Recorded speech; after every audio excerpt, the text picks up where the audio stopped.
My name is Sam. I'm a pastor and also a truck driver. So and I'm an outdoorsman, an avid outdoorsman. Today I've got a little class for you, and I want to talk to you about, and I'm going to use some scriptures here. You know, I'm the author, and I do the East Tennessee Mountain Man magazine, and this will be one of the segments in that playlist. So what I'm talking about today is what happens for Christians if crap hits the fan before the rapture. Okay, so I got two scriptures today. I got Luke 22:36. Jesus is talking to his disciples, and he says, you guys need to buy a sword. Look this up, Luke 22:36. He said, you need to buy a sword. Even if you have to sell your coat, you need to get a sword. He was telling Christians that they need to get a weapon. Okay, now, people don't walk around the streets today with swords. So we need to think, what does that sword mean to you and I? When Jesus was saying get a weapon, he was saying get a weapon. To them, they didn't have AKs, they didn't have ARs, they didn't have Smith & Wesson, they didn't have Ruger or Glock. So he was telling them in their time what they'd understand, get a sword. So what he's telling us is we need to get a weapon. A weapon could be, for you, a shotgun. For home defense, it could be a pistol. If you have your carry permit in your state and you want to carry, that could be your defense. It could be a rifle. It's whatever is on your heart to get for yourself to defend you and your family. This is what the scripture is implying. Get a weapon, because earlier in Luke 21, I know it's hard to see, 21:11. Look that up, Luke 21:11. Jesus is talking. His disciples ask him, what's going to happen during the last 10 days? How will it be? And so Jesus replies that there's going to be floods. There's going to be earthquakes in various places. There's going to be famines. So what happens? Okay, what happens if we have a huge natural disaster? We just went through my town here a really bad storm. It knocked out power for almost the whole city. And luckily I was one of the ones that got power restored after about 12 hours. But after 2 or 3 days, there's still people without power. Okay, and it's probably going to be maybe another day before power is restored to every citizen in the community, especially on the outline. There was a bunch of trees that came down. So we have to understand that sometimes, you know, these outages, you cause a run on a grocery store. Have you ever had it when, you know, they're saying it's going to be a blizzard? So everybody goes and they clear the shelves at Walmart, at your Kroger's, Food Cities, whatever. They clear the shelves, getting all these, what they think is essentials. Well, what happens when we have a real natural disaster that affects the whole nation or affects the whole planet? We could talk about a volcano. A volcano could erupt, and the eruption could be such that it blocks out from the ash around the planet. Or it could be an offshore earthquake that would cause a tsunami that would just roll over either the west coast or the east coast or another nation. And so it could happen in 2 or 3 different places. We could have an earthquake on one side of the planet and a volcano on the other side of the planet, tsunamis running east and west and affecting different nations. It would not take but a few days before the stores were cleared out. And then what are you going to do? Well, when people get hungry, they get desperate. And desperate people can be dangerous. So you need to understand that what Christ is telling his disciples is you need to prepare for crisis. Even if you have to sell your coat, you need to get a weapon. So what Christ's instruction to us is, we need to be prepared for crisis. Okay? Now we all understand that the last days have been talked about for, decades, century or more. But we've had a recent fulfillment of a lot of prophecy concerning the nation of Israel, God's people, God's nation. Daniel wrote so much about the nation of Israel. So we have to understand that as prophecy is fulfilled, it makes a greater reason and understanding, and we get the ability to see that we are getting close or are in the last days. This pastor believes we are in the last days. Our days are definitely numbered here on the planet as I believe the Word of God. So, according to Luke 22:36, get you a weapon. 21:11, we like to use the SHTF word in our survival and prepper groups and all that. I don't like to use profanity, so I'm just going to say when the crap hits the fan, when the poo-poo hits the fan, however you want to digest it, that's up to you. If you want to sit behind your viewing device and say, it's the SH, the fan, well, then you get the point. So the point is you're going to need a weapon. The point is you're going to need provisions to survive if something happens.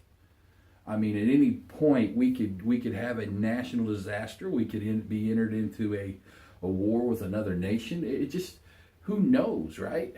And so we need to be prepared. What Jesus is saying to his people always is prepare. Be ready, be sober, be vigilant. He talks about his coming. He said, you brethren are not in darkness. You're not of the darkness, but you're in the light. And you'll look for his appearing. So, what I want to tell you today is I want to talk about, okay, you need a plan. So let's start there. You and your family need a plan to survive if the crap or poo-poo hits the fan. So, number one, we need a plan.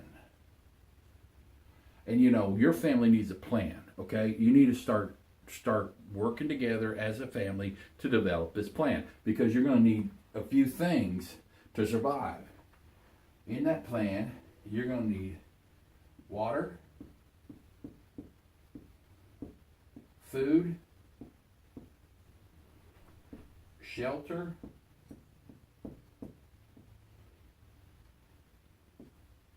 okay, food, water, and shelter. But here's one you don't think about. You're going to need security.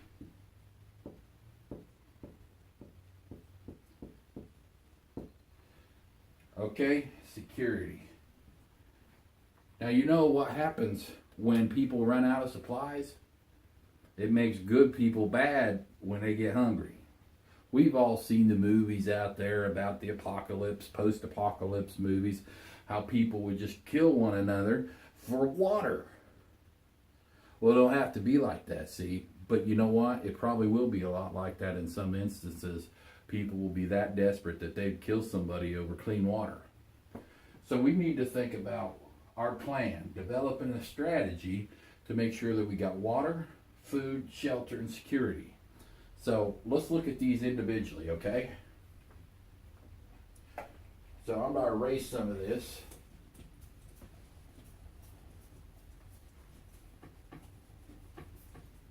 All right. So we're going to go with water first. Water, food, okay, shelter,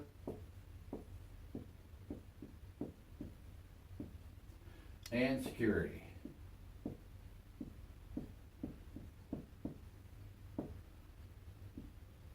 All right.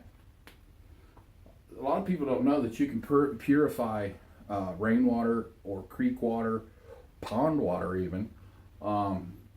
You can purify that by boiling it. Okay, it kills almost all the bacteria when you boil water. But you got to boil it for a while. You just can't get it to a boil and then it's done. Boil it for 10 minutes. You may lose some water through evaporation, but you want to make sure all those chemicals and those bacteria in the water are dead. Because if you drink tainted water, it will make you sick. It will give you diarrhea. It will give you stomach problems. And before you know it, you'll be dehydrated. And the water you're trying to get to drink to refresh your thirst, to quench your thirst, will be the water that kills you. So it's important that you learn how to purify water. Now for $15-20, you can go down to your sporting goods store and buy a water purification system. The one I got's good for 100,000 gallons. 100,000 gallons. Cost me $20. if the crap hits the fan, it's the best 20 bucks I will have spent. You all right? Am I right? Okay. So we got water. So we need to learn to boil or use filters.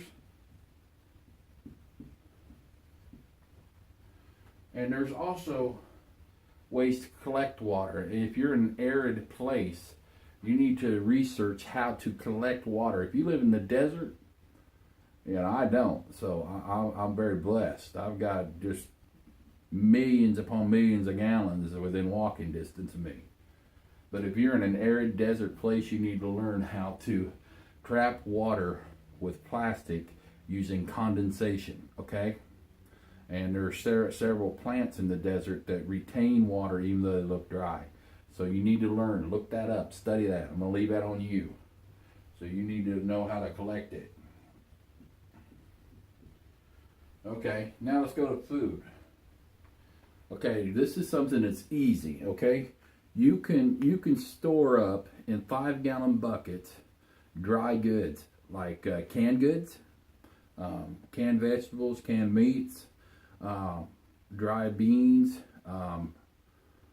dried out like oats and stuff like that, powdered milk, powdered eggs. All these things, these dry goods can be stored in plastic containers like 5-gallon buckets with a sealed lid. Now you can catch them, cache, whatever you want to say. You can put those out in a location you know you're going to go.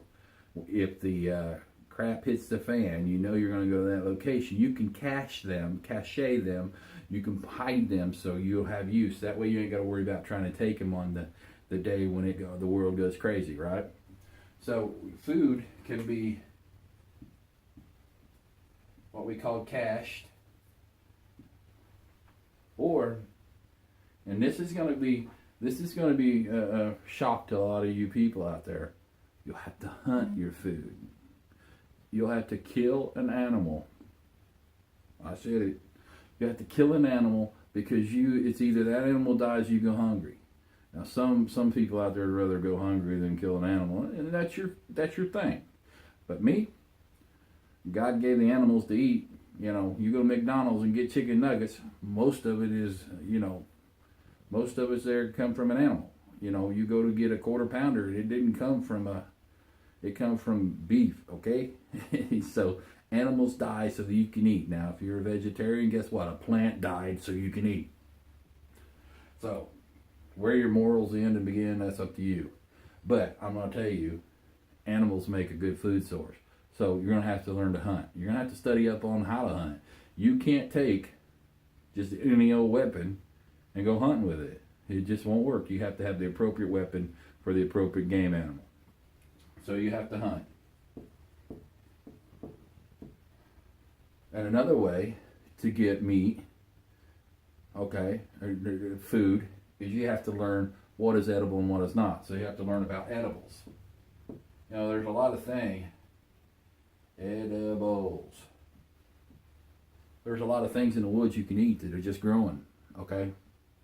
You can eat pine bark, certain pine barks, there's a little strip of white underneath the bark you can eat, okay? Maybe you didn't know that. But you wouldn't know that unless you read up on edible plants. Dandelions. You can eat dandelions, okay? So there's different plants that you can eat. So you need to learn. Now's the time to learn this stuff. Don't wait until the crap hits the fan and say, I need to learn how to do that. If nothing else, buy a book. Set it on a shelf and let it be there so you have it. All right. So we need shelter. Okay, shelter's a big one. If your scenario of crap hits the fan and you have to bug out, well, your scenario may be this. It could be the dead of winter. It could be 10 degrees outside. And all of a sudden the world goes to crap. Your power goes out because there is no electricity. Your gas stops flowing, so there is no natural gas. What's going to happen? Your house is going to get real cold, is it? Are you going to light a fire on your front room floor? So you might want to have a shelter area picked out that you can build a fire, that you can bug out to, because you know what? If crap hits the fan, guess what? Some people that you live by are not going to be as friendly as they used to be when they find out you've got stored food and they're empty. So it's all about protecting you and your family. You want your family to make it through this? Prepare. So you need to learn how to make shelters. You know, it's real simple. Send your kid to the Boy Scouts. He'll learn how to make a shelter. But no, there's a lot of good information. I have a video on how to make a hasty shelter out of a tripod. We lash together a tripod and we use some old plastic and we make us a shelter. You can put a fire next to that shelter and all of a sudden you got somewhere to stay when it's snowing. So you need to have shelter. So that means you need to learn some woodcraft.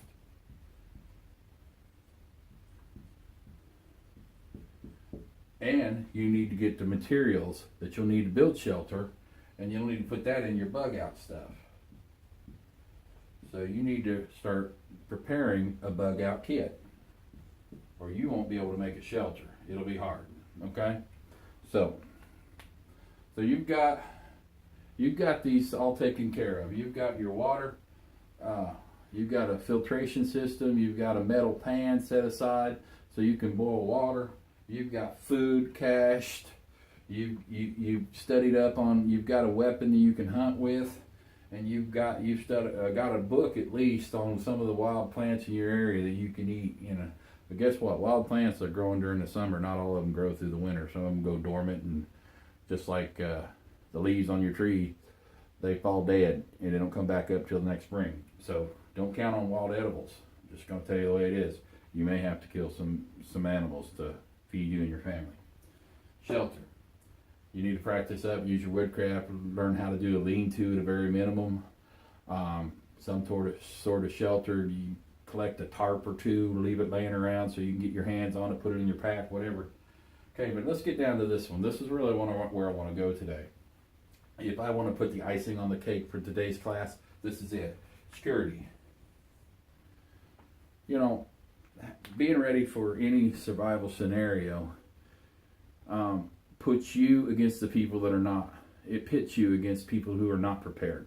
Because when they realize they're not prepared, they're going to try to find someone who is. And when you say, I ain't got enough for you and me, just like the parable of the 10 virgins in the Bible, where 5 had the oil for the lamps and 5 did not, and the 5 told the 5 who didn't, say, listen, we got enough for us, but if we give you some of ours, we won't have enough for ourselves. So you're going to have to go to the merchants and buy some.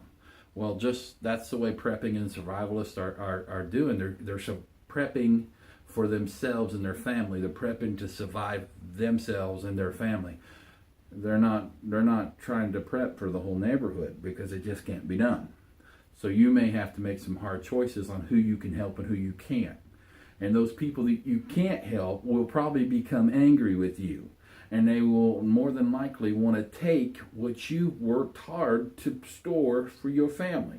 So if that's the scenario, then you need to have security to protect your goods. You need to have security to protect yourself, because when people go bad, they often get violent. And we pray that's not the case. We pray that our loved ones are safe and our friends are friends forever. But in a scenario such as this, it can change everything. So let's do one more time on the eraser, and we're going to talk about security. I apologize for being slow with the eraser here. I don't want to get it looking good for you. Alright, so we have security, right? We get out in a bug out location, and of course I'm going to tell you that my imaginary bug out location is a valley.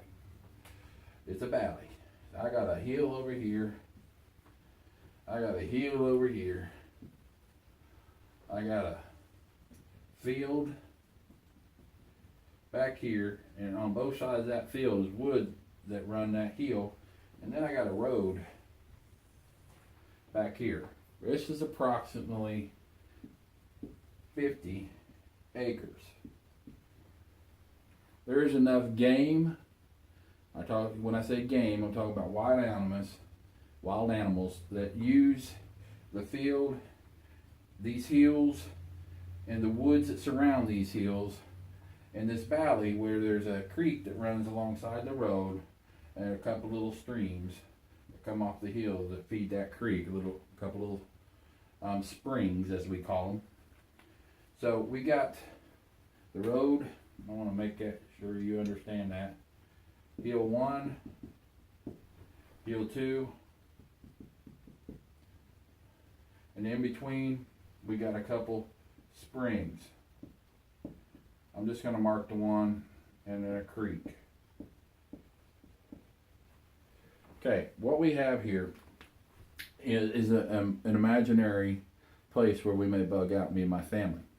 So I need, in my plan, I need to figure out how many I need space and room for. I have 10. I may have 5 sons, 3 daughters, and me and my wife, okay? I have 10 that I'm going to need to take care of. So we need to understand, when I set up my 10, I need to set up security. So if I'm going to set up between these 2 springs, does it make any sense to set up between 2 springs? This is a flood zone, okay? Between 2 springs and the creek's flood zone. In a torrential, and we're talking about natural disasters maybe being one of the causes here. So I want to set up somewhere where I'm not in a flood zone. So I'm going to get away from these springs, and I'm going to get back here towards the back of the property. I'm right here, okay? Towards the back of the property. I'm away from the springs. At least I got about 10 acres between me and those springs, and 20 acres between me and those creeks. So I'm good distance away. Now, the first thing I need to establish is what is my perimeter of my bug out camp. Okay, and I need to make sure that my family is security minded. So, if we have camp, and I already told you where my camp's going to be, I'm going to just erase one more time.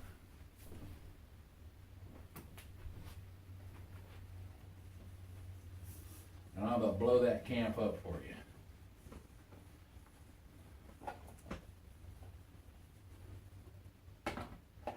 Alright, I got my camp. We got 10. Alright, I got a tent here, tent here, tent here, tent here, tent in the middle. Okay, we got 5 tents, 2 to a tent. So we got the hill over here.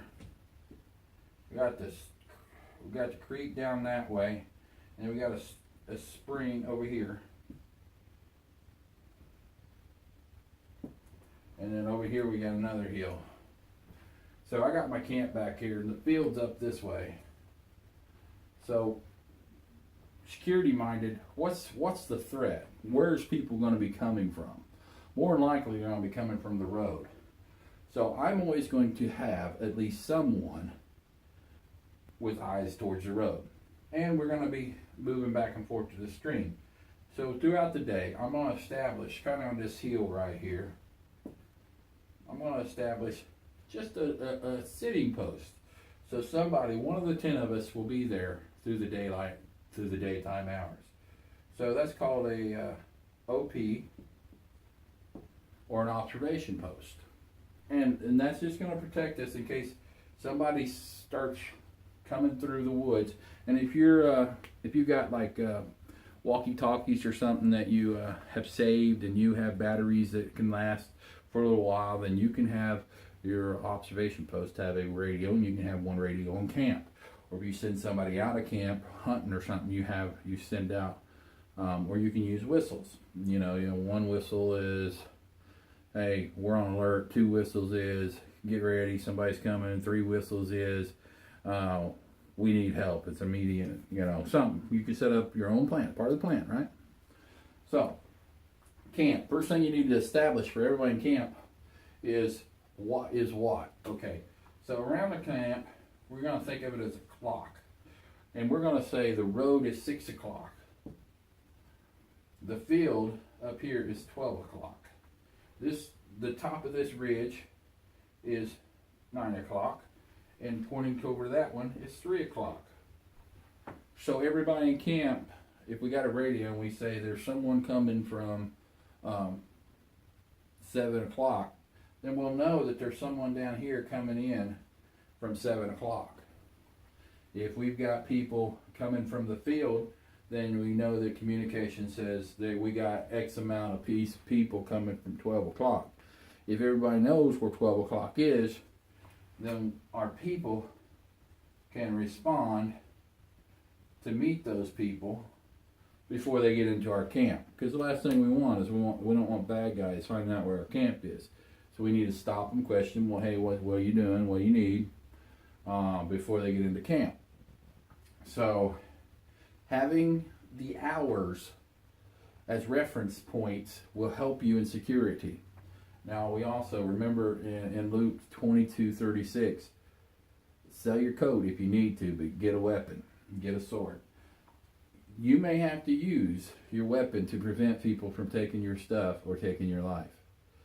God forbid, right? I don't want to use the word God forbid, but God told you to be prepared. He said, Jesus said, buy a sword. God said these bad things are going to happen in the last days. Be prepared. So, you may have to defend your family at any time. You might have to defend your family tomorrow if a burglar or a bad guy breaks into your house or shows up at a business blazing away.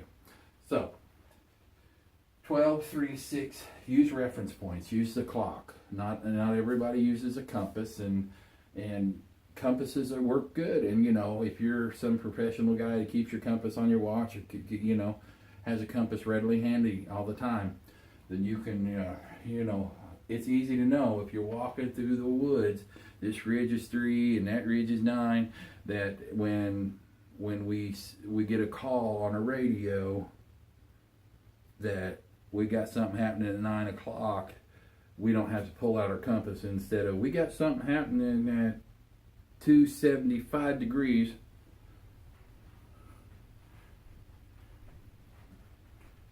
That way, you know. So compass is a little, and then what happens if you break your compass? What happens if somebody, well, my radio, my battery went dead, so I couldn't use it. Well, if you're in 50 acres, you can scream at the top of your lungs and let everybody know, intruders at 9 o'clock. Okay? I mean, they may not, they can presume, well, that means us. We're coming in at their 9 o'clock. Yeah, you just gave up your degree, but they don't know what you're coming, they don't know where you're responding from. See what I mean? So they may understand, well, where am I, 9 o'clock? So, but they don't necessarily know that you're coming from 12 to 9 instead of from 3 to 9. Or so you just set that up as part of your plan. Trust me on this. All right, so security. Now we need to talk about security.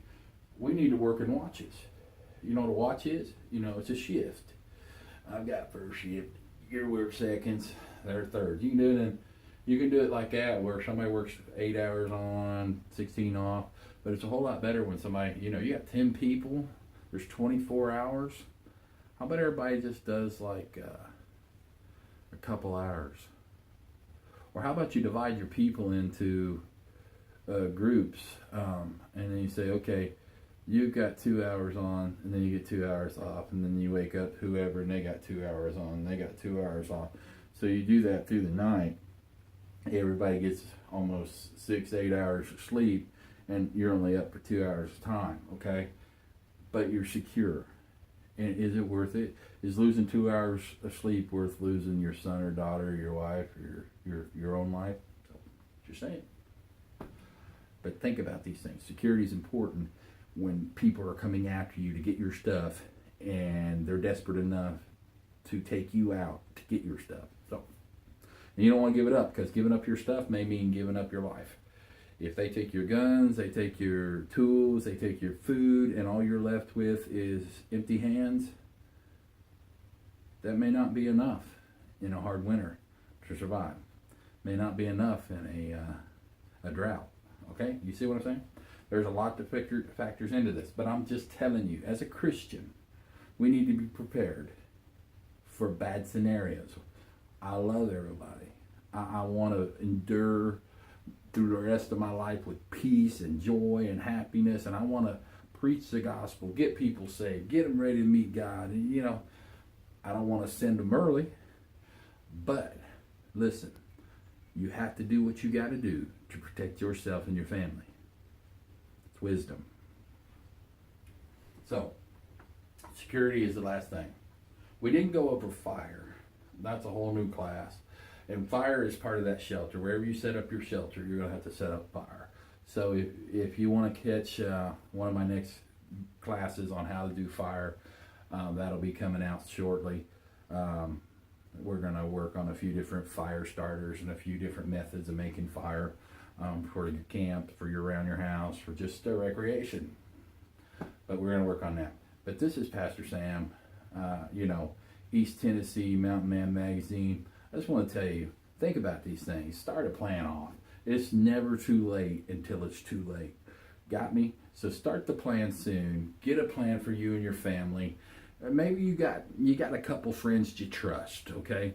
Get a plan. If they live close and they can be of help to you, you guys make a plan together. You know, not only does it build confidence in your abilities working with others and learning this stuff, but it also helps them to be secure. So when you go out and you invest in some of these things that you'll have to buy to be prepared, get help. Maybe you don't need to buy everything.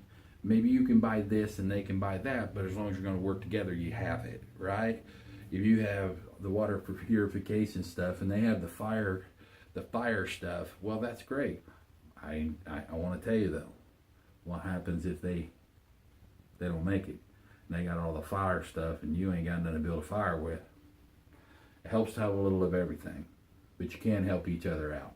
Hey, this is Pastor Sam, East Tennessee Mountain Man Magazine.